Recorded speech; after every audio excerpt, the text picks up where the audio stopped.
Di siang pagi menjelang siang kita akan bahas tentang namanya safar. Apa itu safar? Jalan, bukan jalan-jalan, melakukan perjalanan. Perjalanan itu ada yang jalan-jalan, yang hukumnya ada yang wajib, ada yang sunnah, ada yang mubah, ada yang makruh, ada yang haram. Kalau haji, maka safarnya termasuk safar wajib. Kalau misalkan mau silaturahmi, mau lebaran, maka safarnya sunnah. Kalau mau jalan-jalan, safarnya mubah, boleh. Ya, kalau mau jalan-jalan, safarnya mubah. Makanya biar safarnya jadi ibadah, kalau mau jalan-jalan disertai ziarah. Jadi tidak buang waktu jauh-jauh ngabisin duit cuman lihat pantai, rugi ya, rugi kan, rugi apa betul? Jadi jauh-jauh ngelihat apa namanya, jauh-jauh ngabisin duit cuman lihat pantai, maka biar ada ibadahnya, minimal safarnya sunnah. Ingat, setiap perjalanan ibadah, kalau jalan kaki, maka hitungan ibadahnya itu mulai dihitung semenjak keluar rumah. Likulli khutwatin shadaqatun. Setiap kali melangkah, satu langkah sama dengan satu sedekah. Satu langkah dihitung. Tapi kalau mubah tidak dihitung. Kalau mubah tidak dihitung sebagai ibadah. Sebagai ibadah minimal sunnah, syukur-syukur wajib. Kan begitu? Maka, nah kalau naik, kalau jalan kaki hitungannya langkah. Maka dulu ada orang yang kalau sholat Jumat, misalnya masjidnya di situ nih, saya rumahnya di situ, itu nggak ada langsung, naik motor, cari jalan yang terjauh, ke pom bensin,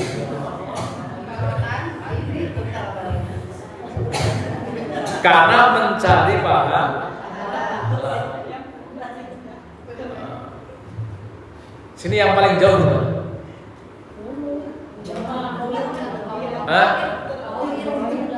Miftahul Khair, naik motor apa jalan?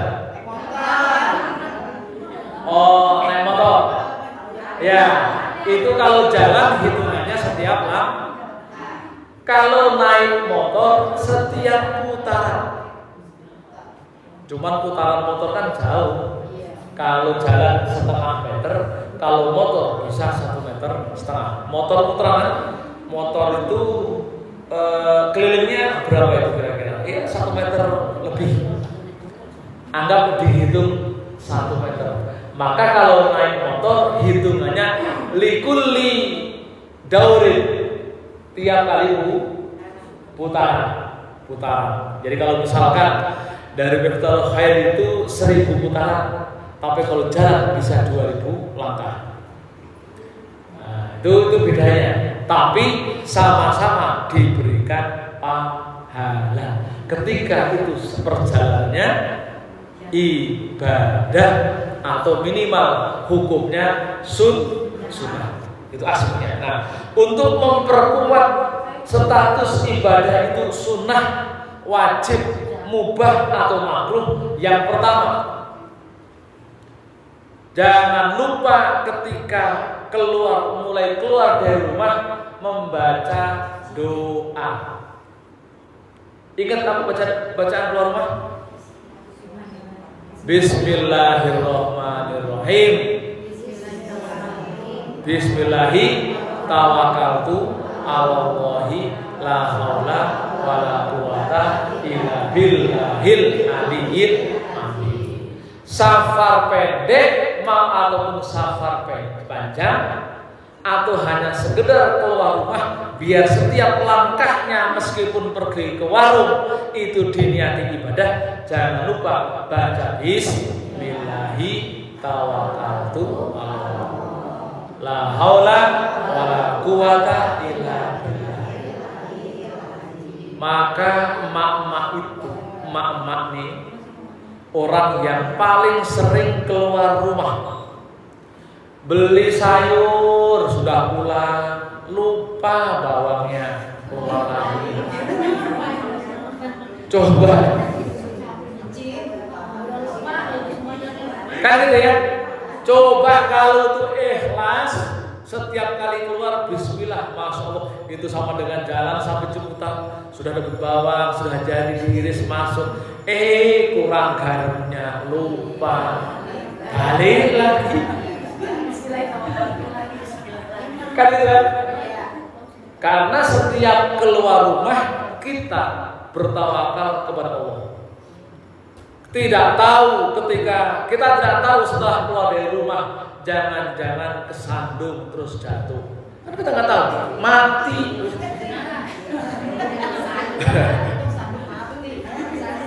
Mau nyari sambal mati. Coba kalau awalnya ini repot amat, masak kurang ini. Kata-kata terakhir sebelum mati berarti marah-marah. Kan gitu ya. Apalagi kalau safar jauh, keluar rumah Bismillahirrahmanirrahim. Hafal ya.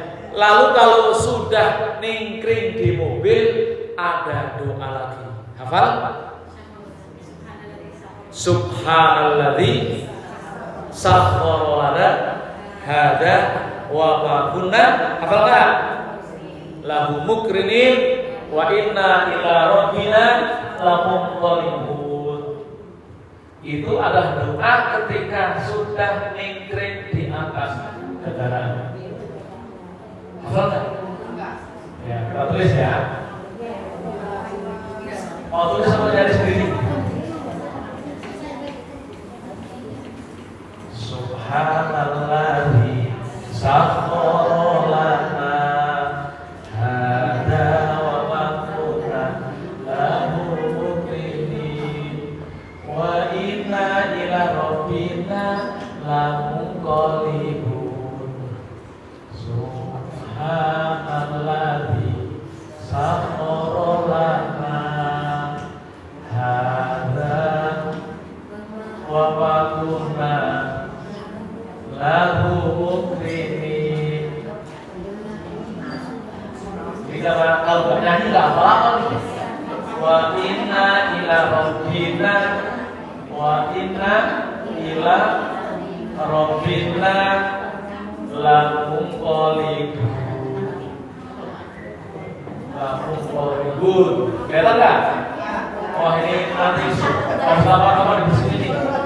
Subhanalladzi sakhkhara lana hada wa ma kunna lahu muqrinina wa inna ila rabbina lamunqalibun. Ya. Coba subhanalladzi sakhkhara lana hada wa ma kunna lahu muqrinin wa inna ila rabbina lamunqalibun. Jadi itu kalau sudah ningkring di mobil baru baca doa itu. Apa maksudnya? Kenapa harus baca doa tadi? Allah melalui Rasul mengatakan, man qala fi akhirih la ilaha illallah dakhala jannah. Barang siapa yang di akhir hayatnya kok dia mengucapkan kalimat thayyibah termasuk salah satunya la ilaha illallah, termasuk subhanallah, ya, maka dia akan masuk surga. Orang baru keluar rumah, tahu-tahu di depan ada ular nyapok, kena bisa mati kitanya, bukan ularnya. Maka karena ingat terakhir sudah baca Bismillahirrahmanirrahim, kalau naik kendaraan sudah baca subhanallah, itu adalah kalimat terakhir, maka mati masuk surga. Itu tujuannya itu. Naik mobil berjalan kecelakaan, alhamdulillah.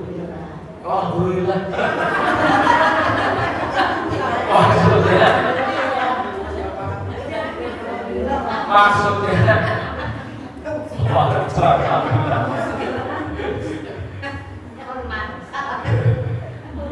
maksudnya kata-kata yang diucapkan terakhir adalah kata-kata yang baik, gitu ya. Jadi subhanallah itu maha suci dan maha suci Allah. Sahoro yang menaklukkan lana bagi kita hada inilah wa ma kunna, dan tidaklah kami lahu bagi Allah mukrinin, orang-orang yang apa? Mukrin itu menemani. Wa inna ila rabbina lamunqalibun, dan sungguh kami kepada Tuhan. Ini wa inna kayaknya panjang. Panjang apa? Wa inna subhanahu panjang. Wa inna ila rabbina lamunqalibun, sungguh kami kepada Allah kembali. Jadi perlu kesadaran kalau ada apa-apa kita memang kembali kepada Allah. Itu udah ikhlas, maka insya Allah kalau kapan-kapan diambil nyawa ini kita memang sudah ikhlas. Paham di sini ya? Paham ya? Nah, itu pentingnya doa itu. Sehingga langkah likulli khutwatin ilal khair, setiap kali langkah isi langkah kebaikan maka menjadi sedekah. Pahalanya sama dengan sedekah. Itu tujuan kenapa kemudian Rasul mengajarkan setiap langkah menuju kebaikan ikuti dengan doa. Tapi kalau nggak baca doa, maka itu menjadi jalan-jalan biasa, walaupun ke ziarah, walaupun ke mana, gitu ya. Jadi kayak misalkan ibu-ibu kesini, itu Bismillah niat ngaji, Bismillahi tawakkaltu ala Allah. Nggak perlu pakai subhanallah, cukup Bismillahirrahmanirrahim. Kalau ingatnya itu niat ngaji, maka setiap langkah dihitung sebagai apa? Ibadah. Oke, paham ya? Paham, nanti dihafalin pelan-pelan. Pokoknya karena kan ibu-ibu kan sering jalan-jalan. Besok tanggal 4 mau jalan-jalan. Iya. Iya, tanggal 4 mau jalan. Nanti mau di fase siapa Pak RT tempat katanya kalau jadi ya, jadi gitu ya, paham ya? Oke. Nah, tambah satu lagi, nampung nggak? Nampung, kita lanjut ya, satu lagi. Nah, di dalam safar kalau jauh kita melekat pada diri kita fasilitas yang disebut dengan sholat atau rukhsah, keringanan di dalam sholat.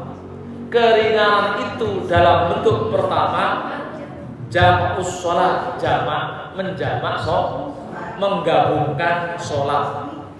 Rukhsah kedua disebut qasrus sholat, mengqasar sholat. Jamak sama qasar. Ini bukan sesuatu yang berdampingan, tapi sendiri-sendiri. Jamak sendiri, meringkas atau qashar sendiri. Tidak harus selalu berdampingan, jamak dan qashar. Nah, kalau jamak secara umum dua ini, jamak dan qashar, itu boleh dilakukan ketika jarak tempuh perjalanan kita kira-kira menjangkau 83 kilo. 83 kilo. Kira-kira 83 kilo itu dari mana? Kira-kira dari sini sampai Cikampek. Cikampek itu 73. Keluar tol Kopo, pernah ke Cikampek? Yaitu ada tol itu di situ 73 kilo. Sini ke tol, masuk tol itu 25 kilo lebih. Berarti kira-kira kalau kita melakukan perjalanan sampai Cikampek, boleh jamak, boleh qashar. Itu jarak minimal. Boleh jamak, boleh qashar. Nah, apa itu jamak? Jamak itu menjamak, menggabungkan dua sholat, yaitu yang ada hanya sholat duhur dengan asar, maghrib dengan isya. Asar dengan maghrib tidak boleh, isya dengan subuh tidak boleh. Yang boleh hanya zuhur dan asar, maghrib dan isya. Ya, paham di sini ya? Itu jamak. Nah, kalau jamak itu utuh, namanya ngumpul, namanya jamak. Asar zuhur 4, asar 4. Lalu kita jamak, maka 4 rakaat tetap dilaksanakan untuk zuhur, 4 rakaat dilaksanakan untuk asar, tapi waktunya dikumpulkan. Di sholat 4 rakaat, salam, mulai sholat lagi, sholat selanjutnya, misalkan asar 4 itu namanya sholat jamak. Ketika zuhur dan isya sama juga. Zuhur dengan isya, maghrib dengan isya sama juga. Maghrib dulu 3 rakaat, lalu isya 4. Itu namanya jamak. Nah, kalau saya menyarankan lebih baik jamak saja secara istiqmal, sempurna. 4 ketika zuhur dan asar, 3 dan 4 untuk maghrib dan isya. Untuk qashar harus hati-hati. Kalau tidak punya ilmunya, lebih baik tidak usah. Karena apa? Qashar itu merubah rakaat yang ditentukan. Bayangkan dari 4 menjadi 2, itu merubah saja. Meskipun dibolehkan, tapi kalau kita tidak punya ilmunya, itu tidak sah. Makanya kalau suatu saat jalan-jalan ke Banten, saya nggak ke Banten berapa ya? Nyampe nggak ya? Nyampe ya? Ya kalau nyampe, ya oke lah, misalkan ke Banten ziarah ke Hasanuddin ya, Sultan Hasanuddin, atau ke yang ujung sana, siapa lagi? Ciwaringin, Caringin, yang suka diminta-mintain Caringin, itu boleh. Nah, kalau jamak lebih baik 4. Kalau belum tahu ilmunya tentang jamak qashar, karena qashar itu agak ribet. Tapi jamak dulu aja. Yang kosor nanti, mungkin minggu depan yang kosor. Ya, karena nanti malah hilang ilmunya, doanya hilang, jamaknya hilang. Apa tadi ya? Jamak. Ya. Jadi gitu ya, jamak ya. Jamak itu yang paling penting, yang sering lupa kita dalam melaksanakan sholat jamak. Nah, jamak itu ada dua, namanya jamak takdim, itu namanya menjamak dua sholat dilaksanakan di waktu pertama, itu namanya jamak takdim. Lalu yang kedua jamak takhir. Takhir itu namanya menjalankan sholat, menggabungkan dua waktu sholat di waktu sholat yang kedua atau yang terakhir. Itu namanya jamak takhir. Paham ya? Nah, yang sering lupa ketika jamak takhir terutama, ya, yang sering lupa tuh gini. Misalkan gini, ini saya bikin gambaran nih. Ini waktu sholat zuhur. Ini asar. Ada ketentuan yang kita harus ingat. Kalau jamak takhir, kalau dikumpulkan di sini namanya takhir. Yang tidak boleh lupa, niat jamak itu di awal, di waktu sini. Niat itu di sini. Jadi misalkan kita mau melakukan perjalanan hari ini ke Bandung, berangkat jam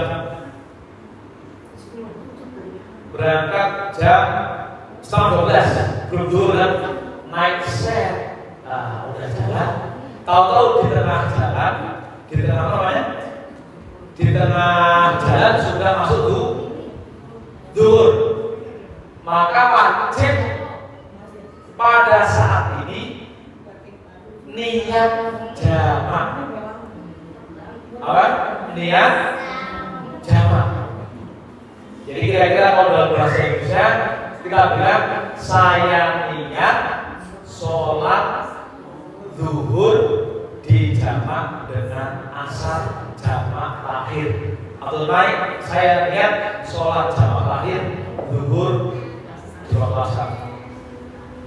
Lillahi ta'ala. Itu namanya jamak takhir. Harus niat di awal. Harus niat di sini. Ya, paham ya? Harus niat di awal. Kalau nggak niat di awal, lalu Anda laksanakan di asar sholat zuhurnya, niat jamak tidak sah jamaknya. Kalau misalkan tidak niat di sini, tidak niat, maka sholat zuhurnya disebut qadha. Maka disebut kita bermaksiat meninggalkan sholat zuhur dengan sengaja. Kalau nggak niat, sekali lagi, ini kalau kita tidak baca niat di awal untuk jamak takhir, maka kita dianggap sengaja meninggalkan sholat zuhur, ya, maka kita sama dengan bermaksiat kepada Allah. Meskipun nanti ketika sholat asar itu niatnya menjadi qadha. Tahu maksudnya qadha? Qadha itu membayar utang karena lupa. Sholat subuh kita bangun ternyata lewat jam 6, maka niatnya usolli fardhu subhi rakaataini mustaqbilal qiblati qadhaan lillahi ta'ala. Qadhaan. Tapi kalau dalam tepat waktu usolli fardhu subhi rakaataini mustaqbilal qiblati adaan lillahi ta'ala. Paham itu ya? Jadi ini kalau nggak ada niat maka dianggap maksiat. Ini sering lupa ketika kita melakukan perjalanan. Jadi niat jamak takhir itu harus dibaca di awal ketika masuk di waktu pertamanya. Misalkan mau niat jamak takhir zuhur dan asar, maka pas waktu zuhur niat jamak takhir. Saya niat sholat zuhur di jamak takhir nanti bersama asar. Udah niat, gak usah dasar apa-apa. Sudah dianggap niat. Nanti ketika sudah masuk waktu ya sudah sholat saja. Gak usah pakai usul-usul ini apa-apa. Karena sudah niat di awal. Ini kebanyakan yang lupa. Saya kalau ngecek orang-orang itu rata-rata baru ingat ya pas sholat mau sholat jamaah, mau menjamaah. Nah kalau udah kayak gitu hukumnya apa tadi? Dia bermaksiat kepada Allah karena meninggalkan sholat dengan sengaja. Paham ya? Paham ya? Itu rata-rata kesalahan umum. Makanya kenapa ilmu safar itu kita harus tahu kapan membacanya. Tapi kalau jamak takdim nggak perlu karena memang dibaca diselesaikan di awal ya, diselesaikan di awal jadi relatif nggak bermasalah. Hanya yang sering bermasalah tadi niat mau sholat jamak tapi di waktu pertama tidak membacanya. Maka kalau nggak membaca niat itu disebut meninggalkan sholat. Gitu ya, paham ya? Ada yang bertanyakan? Barangkali dewata itu jangan kosong di depan. Ini yang sering jalan-jalan pokoknya penting. Yang sering jalan-jalan ke pantai itu penting. Niat itu nggak mesti di awal waktu ya, boleh maksudnya selagi waktu zuhur. Iya, betul. Niat jadi gini. Sholat wajib itu ada waktunya. Wa inna sholata kanat kita mawquta. Kan gitu. Jadi ada waktunya. Zuhur misalkan kalau jamnya itu ya jam 12 sampai jam 3. Kita niat setengah 3, kan gini biasanya gini. Ini kalau yang saya lakukan pengalaman itu, wah ini nanti masih nyampe di tujuan. Ternyata sampai jam 3 kurang 5 menit masih jauh. Maka niat sholat jamak takhir boleh di waktu pertama bagian terakhir. Itu masih masuk di dalam niat yang benar. Masih masuk dalam niat di waktu sholat pertama. Gak harus kemudian di awal pas azan langsung niat jamak. Ya itu boleh juga. Boleh juga. Ya, niat misalkan pas azan, aku jamak akhir aja, boleh. Langsung juga boleh. Tapi kalau misalkan tadi kita memperkirakan perjalanan, nanti nyampe kok nggak mau dijamaah. Karena biasanya ada dua mazhab di ulama itu, ada mazhab Ibnu Mas'ud, ini sahabat Rasulullah, ada mazhab Ibnu Abbas. Kalau Ibnu Abbas itu lebih suka jamaah. Kalau Ibnu Mas'ud tidak suka jamaah. Makanya ketika perjalanan ya waktunya sholat berhenti sholat. Nanti jalan lagi waktu masuk juga berhenti sholat. Tapi kalau Ibnu Abbas perjalanan paket saja, bisa dijamak takdim atau jamak akhir. Nah, niat boleh niat di akhir waktu di bagian waktu pertama boleh. Karena tadi betul banget. Ada lagi yang sering pramuki Mbak Ami kan biasanya pergi jauh-jauh tuh, yang keluar Jawa sama Pak Fitri yang suka ke nyebrang laut.